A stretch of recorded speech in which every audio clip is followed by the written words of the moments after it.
Mesdames, Messieurs les ministres et secrétaires d'État, Monsieur le Premier Président de la Cour des comptes, Monsieur le vérificateur général du Sénégal, Madame le contrôleur financier, Mesdames et Messieurs les secrétaires généraux des ministères, Mesdames et Messieurs les gouverneurs de région, Mesdames et Messieurs les directeurs généraux et l'administration centrale, Mesdames et Messieurs les présidents de conseil, directeurs généraux et directeurs d'entités du secteur parapublic, Mesdames, Messieurs. Je voudrais tout d'abord vous remercier d'avoir répondu à mon invitation pour participer à cette première conférence des administrateurs et managers publics. Quand, dans l'histoire de l'État, c'est un rendez-vous inédit. Inédit par son format qui réunit l'ensemble des structures publiques et parapubliques autour du président de la République, du Premier ministre et de son gouvernement. Inédit aussi par l'esprit qui le sous-tend. Cet esprit est celui d'une réflexion collective sur la rénovation de notre gouvernance publique et sur les voies et moyens de porter notre pays vers la transformation systémique que nous souhaitons. Dès ma prise de fonction, le 2 avril 2024, j'ai souligné l'impérieuse nécessité de repenser notre gouvernance et de réinventer notre administration, de sorte qu'elle puisse répondre de façon optimale à l'ambition que nous portons pour le Sénégal. Cette ambition a pris forme dans la vision Sénégal 2050, présentée le 14 octobre dernier et qui constitue désormais la boussole de l'action publique. Pour rappel, la vision 2050 est articulée autour de 4 axes stratégiques. Le premier axe, économie compétitive et création d'emplois. Le deuxième, aménagement durable des territoires et développement. Le troisième, capital humain et justice sociale. Le quatrième, bonne gouvernance et engagement panafricain. Vous noterez avec moi que le capital humain et la bonne gouvernance se situent au cœur de cette transformation. Je salue donc l'engagement constant de tous les agents publics, fonctionnaires comme non fonctionnaires, dont le dévouement quotidien fait vivre l'esprit républicain. Je leur renouvelle ma confiance ainsi que celle du gouvernement. Je souhaite également souligner le rôle crucial des cadres, dirigeants, pièces maîtresses de la haute fonction publique, qui secondent le président de la République et le gouvernement dans l'élaboration et la mise en œuvre, ainsi que de l'évaluation des politiques publiques. Au demeurant, au terme de 9 mois d'exercice du pouvoir, les constats sont alarmants. Nous faisons face à un État contraint, dont les marges de manœuvre budgétaires et financières n'existent quasiment plus. Ensuite, une administration républicaine, certes, mais manquant de cohérence et figée dans des schémas dépassés, alors même que nos réalités socio-économiques évoluent rapidement, marquées notamment par la transformation numérique et l'essor de l'intelligence artificielle. Puis, un secteur parapublic hypertrophié, doublonnant souvent avec l'administration centrale, qui est budgétivore et dont la contribution aux dividendes de l'État, 1 reste trop faible. Enfin, des services publics complexes et coûteux qui limitent l'efficacité des politiques publiques et ternissent l'image de l'État. Dès lors, il est impératif de refonder notre administration pour la rendre plus moderne, plus proche des citoyens et plus efficiente dans ses missions. C'est l'objectif même de cette conférence des administrateurs et managers publics, qui se veut un cadre de dialogue, de réflexion et d'orientation stratégique.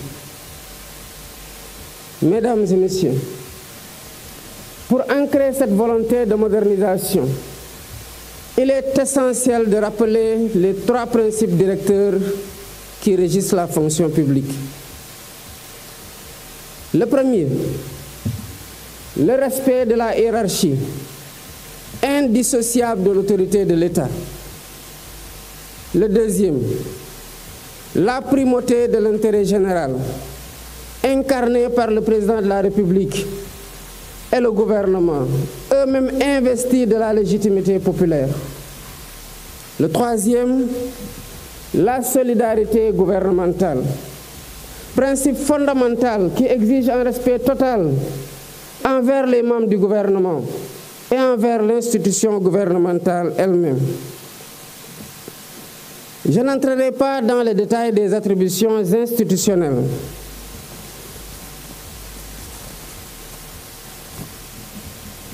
Qui sont clairement énoncées par la Constitution.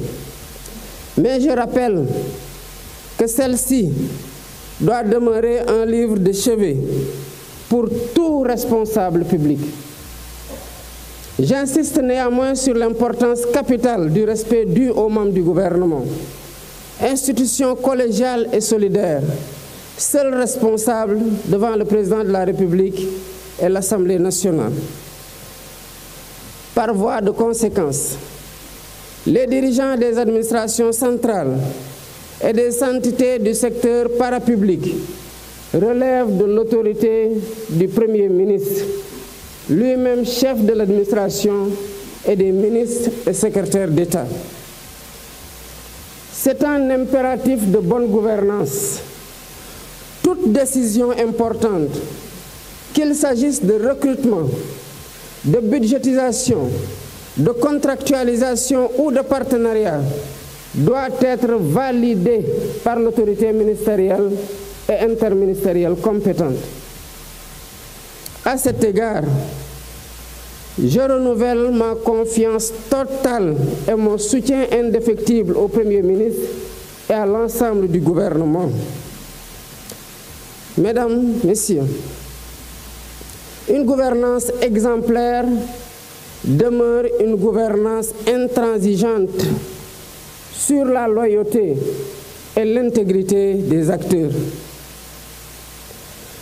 Une gouvernance marquée par le sens élevé de l'État, l'exigence de transparence, la lutte contre la corruption, la réduction des comptes et l'impartialité dans la conduite de l'action publique.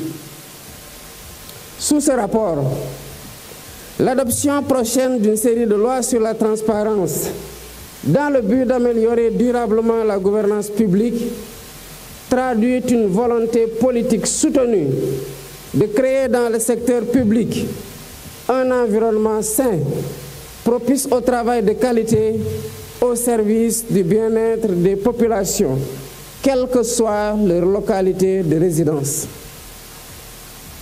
Afin de mieux répondre aux attentes de nos populations et stimuler le développement local, nous allons dès cette année 2025 activer les pôles économiques, assises stratégiques de la territorialisation des politiques publiques. Je souhaite instaurer une gouvernance de proximité, attentive à chaque collectivité territoriale, apte à déployer des politiques équitables dans l'hydraulique, l'électrification, la santé, l'éducation et la formation. Lors du Conseil des ministres du 16 octobre 2024, j'ai rappelé que la performance de l'État se mesure à la cohérence de ses méthodes, et à l'efficacité des interventions. En particulier, pour accompagner l'industrialisation de nos territoires et le développement de filières stratégiques créatrices d'emplois. Dans cette optique, je signale l'importance de la refondation de l'action des pouvoirs publics qui doit être conforme aux besoins et aspirations des populations, en repensant la déconcentration et en revitalisant la décentralisation. Repenser la déconcentration, c'est évaluer la mise en œuvre de la charte de la déconcentration de 2020. Repenser la déconcentration, c'est évoluer vers une nouvelle doctrine de déconcentration plus avancée, qui impulse un État central cohérent dans son organisation et ses processus de prise de décision et d'action. Repenser la déconcentration, c'est développer un État territorial performant, mieux coordonné avec ses services, restructuré et optimisé, dirigé par des autorités administratives, gouverneurs, préfets, sous-préfets, autorités administratives davantage responsabilisées et évaluées annuellement sur la base d'objectifs assignés. À ce titre, je demande au Premier ministre de définir un nouveau dispositif d'approfondissement de la déconcentration au sein des ministères et au niveau territorial.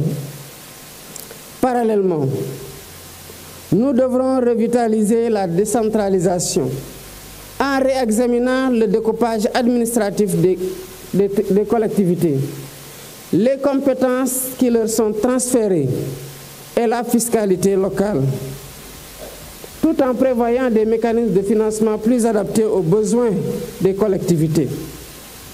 Ce travail de révision se fera en concertation avec les élus locaux et les acteurs territoriaux, de manière à promouvoir une subsidiarité efficace et un développement territorial équilibré. Monsieur le Premier ministre, Mesdames, Messieurs les ministres, Mesdames, Messieurs, un État stratège confère des délégations à des entités publiques, mais veille à l'exemplarité de leur gouvernance et à leur performance. C'est pourquoi j'attache une importance primordiale à la supervision du secteur parapublic. Je demande au Premier ministre d'assurer l'application rigoureuse de la loi d'orientation du 19 avril 2022 relative au secteur parapublic, qui vise à mieux cerner le portefeuille de l'État, à maîtriser la gestion des ressources publiques et à vérifier la pertinence des interventions du secteur parapublic. Je rappelle l'exigence pour les organes délibérants et exécutifs des entités du secteur parapublic de s'en tenir strictement à leurs prérogatives. À ce titre, je demande au conseil d'administration et aux directions générales de soumettre sans exception leur choix stratégique au ministère compétent grâce à la tenue systématique de pré-conseils. Les comptes rendus de ces réunions seront communiqués en détail au président de la République et au Premier ministre. Il en va de même pour les décisions de recrutement et de rémunération. Celles-ci feront l'objet d'un encadrement réglementaire strict afin de préserver à la fois la cohérence des politiques budgétaires et la soutenabilité des finances publiques. Ce rappel illustre l'ampleur des défis posés par la gouvernance du secteur parapublic, dont la performance et le contrôle exigent une vigilance de tous et à tous les instants. J'attire l'attention sur l'importance d'une gestion rigoureuse des entreprises publiques qui doivent être administrées selon les meilleurs standards internationaux. Elles ne sauraient constituer un fardeau pour la nation. Au contraire, Leur contribution à la prospérité collective doit être évidente. J'invite donc le ministre des Finances et du Budget, ainsi que le ministre de l'Économie, du Plan et de la Coopération, à évaluer et à actualiser la doctrine de gestion du portefeuille de l'État. Cette révision se justifie par les risques économiques, budgétaires et financiers que certaines entreprises publiques d'envergure peuvent faire peser sur nos ressources nationales. Je demande en outre au Premier ministre, en coordination avec le ministre secrétaire général de la Présidence de la République, de définir une liste précise d'entreprises publiques stratégiques, parmi lesquelles certainement la Sénélec, Petrosen, la SAR, Air Sénégal, le FONSIS, le groupe La Poste ou encore le port autonome de Dakar.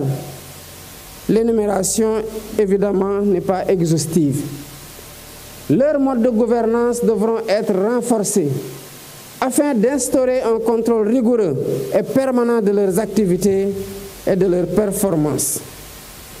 Au demeurant, j'ai déjà requis du chef du gouvernement la réactivation du comité interministériel de suivi et de restructuration des entreprises en difficulté. Celui-ci aura pour tâche d'identifier les failles de gestion et de proposer des solutions pérennes.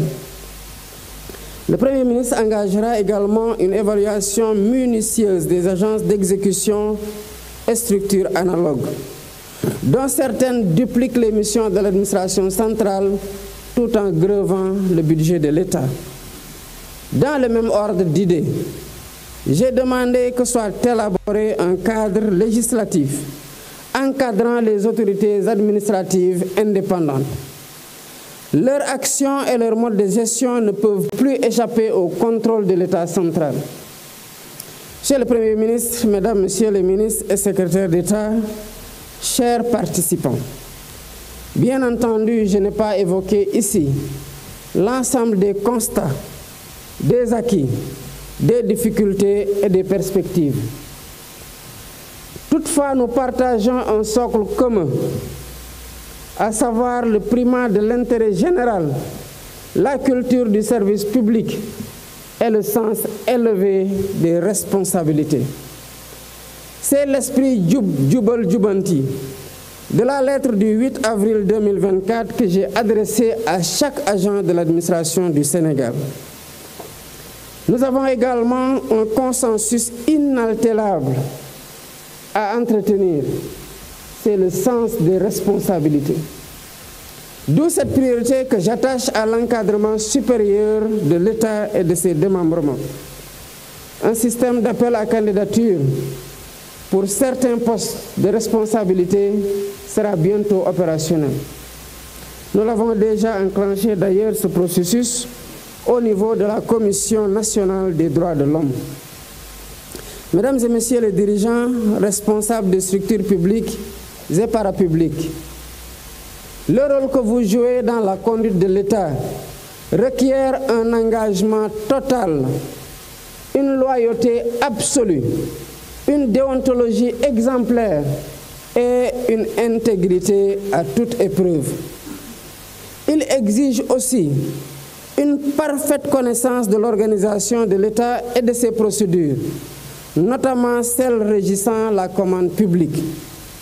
Sur ce dernier point, j'ai déjà reçu du Premier ministre le projet de création d'une agence nationale de centralisation de la commande publique.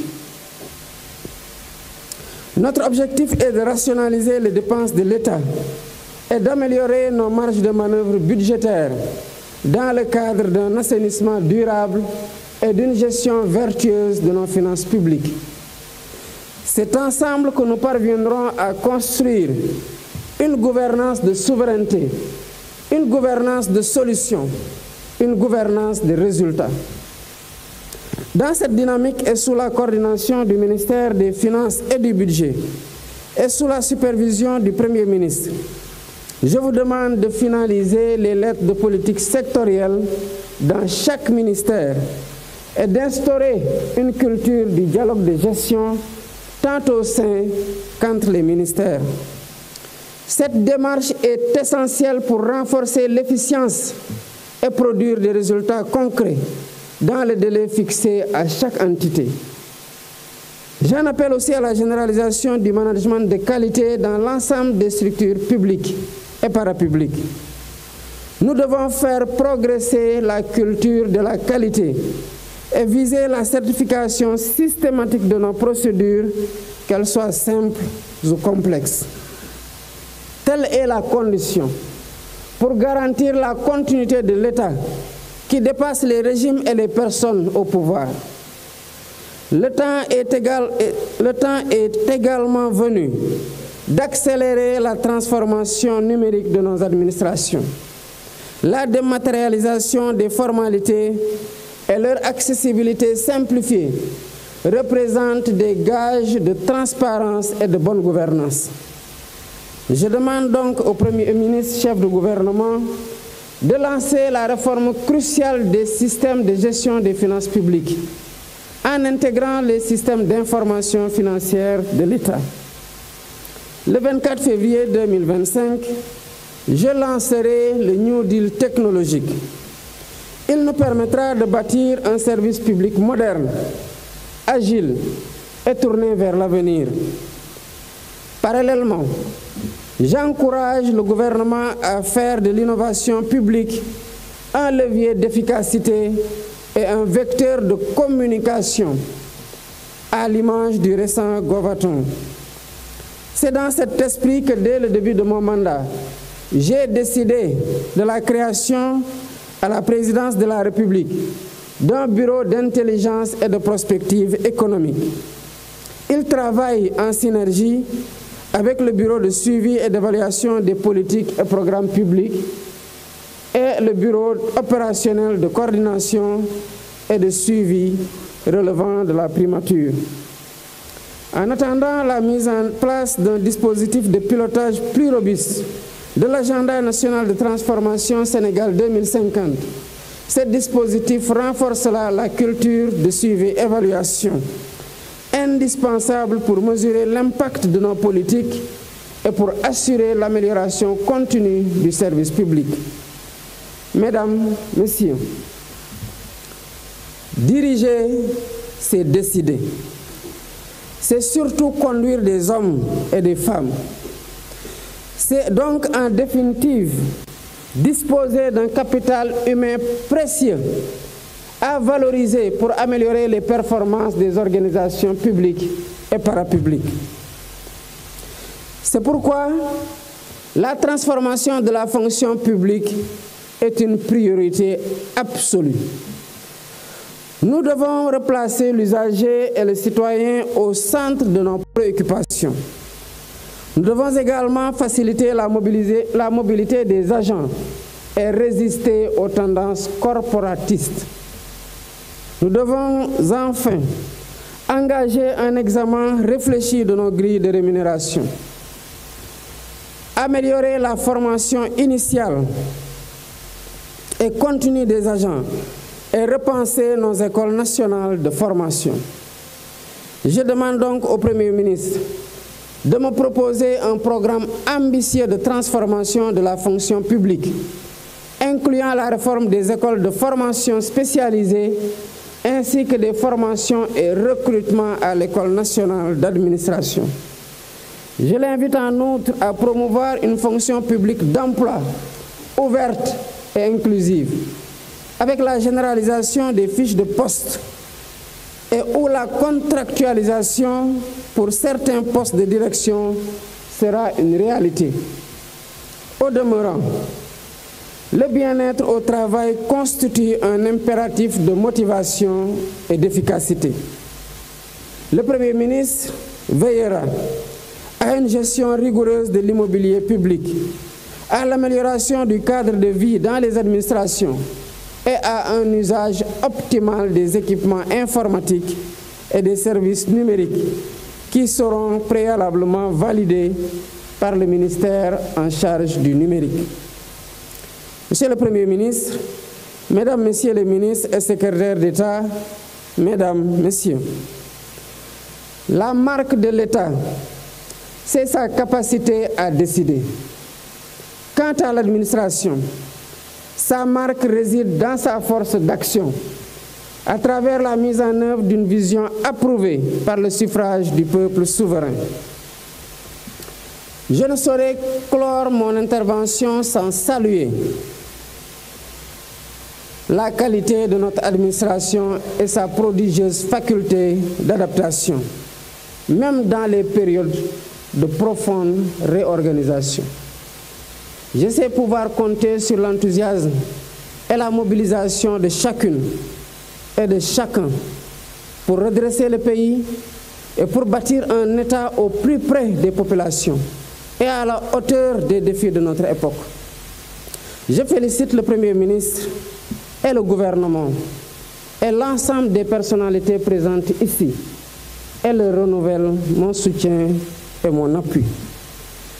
Cette première édition de la conférence des administrateurs et managers publics, qui deviendra une rencontre annuelle à thème, constitue un moment d'introspection et de convergence. C'est un séminaire gouvernemental élargi où nous affinons notre vision et harmonisons notre compréhension des missions qui nous incombent et des règles qui gouvernent notre action. Je vous souhaite une journée féconde, riche en réflexions et en propositions de grande valeur. Je déclare ouverte la conférence des administrateurs et managers publics et vous remercie de votre aimable attention.